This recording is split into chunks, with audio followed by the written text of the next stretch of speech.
어느 순간 평범한 일상이 무너집니다. 아무도 예상하지 못한 장소, 누구도 주목하지 않던 시간이 한 소녀의 삶을 통째로 집어삼킨 그날. 2001년 11월 경기도의 어느 도시에서 벌어진 여고생 실종 사건은 아직도 많은 이들에게 풀리지 않는 질문을 남기고 있습니다. 왜 그녀는 흔적도 없이 사라졌을까? 누가, 어떤 이유로 그 순간 그녀를 데려간 것일까? 단 한 줄의 단서도 없이 끝내 돌아오지 못한 이 사건은 지금까지도 미스터리로 남아 있습니다. 여러분은 지금 안가 미스터리와 함께 20여 년 전의 그날로 되돌아가고 있습니다. 이 영상이 흥미롭다면 구독과 알림 설정을 부탁드립니다. 앞으로도 잊힌 사건, 풀리지 않은 미스터리를 깊이 추적해드리겠습니다. 2001년 11월 16일 금요일, 당시 고등학교 2학년이던 가명 김수진 양은 평소처럼 아침 일찍 집을 나섰습니다. 그녀의 가족은 평범한 중산층이었고 그녀는 그날 수업을 마치면 친구들과 함께 근처 카페에 들러 간단한 이야기를 나누기로 되어 있었습니다. 오전 8시경 수진은 집 근처 버스 정류장에서 친구와 함께 등교하는 모습이 목격되었습니다. 이때까지만 해도 모든 것이 일상이었습니다. 오전 10시 30분 학교 수업 중 그녀는 특별히 눈에 띄는 행동을 보이지 않았습니다. 선생님들의 진술에 따르면 평소와 다름없이 조용하고 성실했으며 특별한 고민이 있어 보이지 않았다고 합니다. 점심시간이 되자 그녀는 반 친구들과 식사를 했고 오후 3시 30분경 마지막 교시가 끝난 뒤 친구들과 함께 학교 정문을 나섰습니다. 오후 4시경 그녀는 친구 2명과 함께 시내 카페로 향했습니다. 이곳에서 약 1시간 동안 이야기를 나누었고 오후 5시 무렵 엄마가 저녁을 같이 먹자고 해서 먼저 들어가야겠다며 친구들에게 작별을 고했습니다. 이후의 동선은 불분명합니다. 확정적으로 기록된 마지막 목격은 오후 5시 20분경 집으로 가는 길목인 번화가 근처였습니다. 편의점 CCTV에는 수진과 닮은 여학생이 음료수를 계산하는 모습이 잠시 포착되었지만 화질이 좋지 않아 100% 동일 인물이라고 단정할 수는 없었습니다. 이후 오후 6시 10분경까지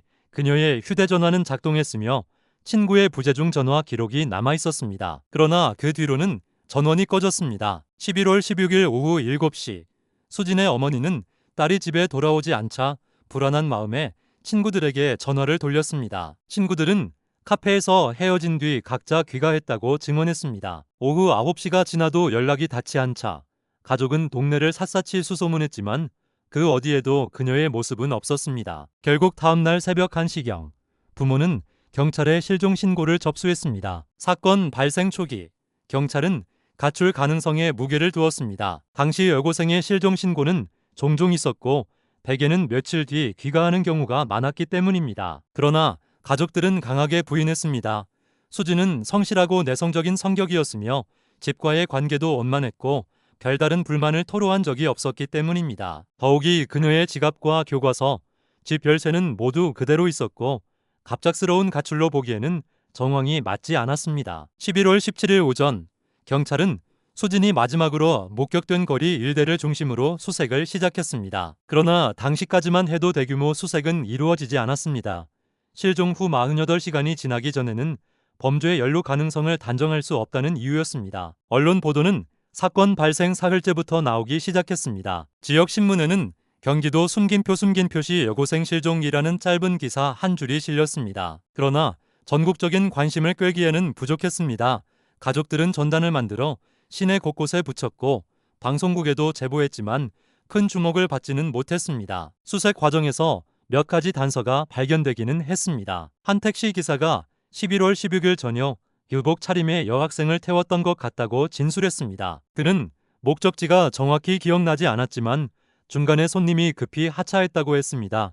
그러나 차량 내 블랙박스 기록은 남아있지 않았습니다. 또 다른 주민은 밤 9시 무렵 낯선 남성과 함께 걸어가는 여학생을 봤다고 했지만 거리에서 스쳐 지나간 장면이라 얼굴을 정확히 확인할 수 없었습니다. 이 모든 진술은 추정일 뿐 확정된 증거로 이어지지 못했습니다. 수진의 어머니는 매일 저녁 방송국 앞에서 기자들에게 호소했습니다. 딸이 집으로 돌아올 수 있게 도와달라. 그러나 방송 분량은 짧았고 다른 대형 사건들에 가려졌습니다. 아버지는 회사를 그만두고 하루 종일 사건 현장을 돌며 수소문했지만 시간만 흘러갔습니다. 그렇게 사건은 점점 사람들의 기억 속에서 잊혀져 갔습니다. 하지만 몇 달 뒤 뜻밖의 단서가 등장합니다. 사건 발생 5개월 후 수진의 휴대전화 번호로 짧은 신호음이 잡힌 것입니다. 기지국은 수도권 외곽 지역을 가리켰지만 위치는 너무 넓고 불분명했습니다. 경찰은 수사를 재개했지만 결국 뚜렷한 성과를 얻지 못했습니다. 이후에도 비슷한 제보들이 간헐적으로 이어졌습니다. 어떤 이는 지하철역에서 그녀와 닮은 여성을 봤다고 했고, 또 다른 이는 지방 소도시에서 아르바이트를 하는 모습을 본 것 같다고 했습니다. 그러나 모든 목격담은 확인되지 않았습니다.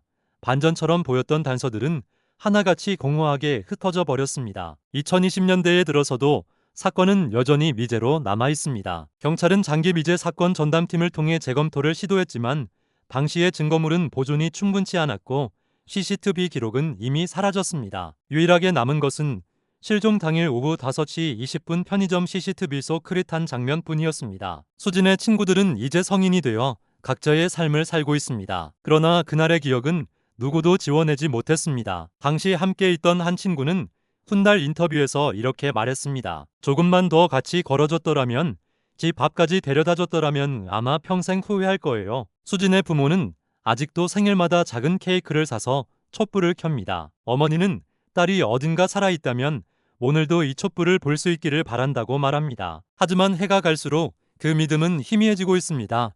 확정된 것은 단 하나, 그녀가 그날 집에 돌아오지 않았다는 사실뿐입니다. 우리는 이 사건을 통해 다시금 물어야 합니다. 실종은 단순한 사건이 아니라 한 가족의 세상을 무너뜨리는 비극입니다. 사라진 사람은 한 명이지만 그로 인해 무너지는 삶은 수백입니다. 여러분께 묻습니다. 만약 오래된 기억 속에 남아있는 작은 조각이 있다면, 혹은 당시 그 거리를 스쳐 지나간 누군가가 아직 이 영상을 보고 있다면 제보해 주십시오. 그것이 어쩌면 마지막 퍼즐이 될지도 모릅니다. 그리고 우리는 기억해야 합니다. 안전은 결코 당연한 것이 아닙니다. 평범한 하루는 언제든 깨질 수 있으며 누군가의 일상은 한순간에 뒤집힐 수 있습니다. 지금 이 순간에도 사라진 누군가를 기다리는 가족이 있습니다. 여러분께서는 지금 안가미 스터리와 함께 2001년 11월 경기도의 어느 도시에서 벌어진 여고생 실종 사건을 되짚어 보셨습니다. 끝까지 시청해 주셔서 감사합니다. 구독과 알림 설정은 앞으로 다뤄질 또 다른 미스터리를 따라가는 가장 확실한 방법입니다.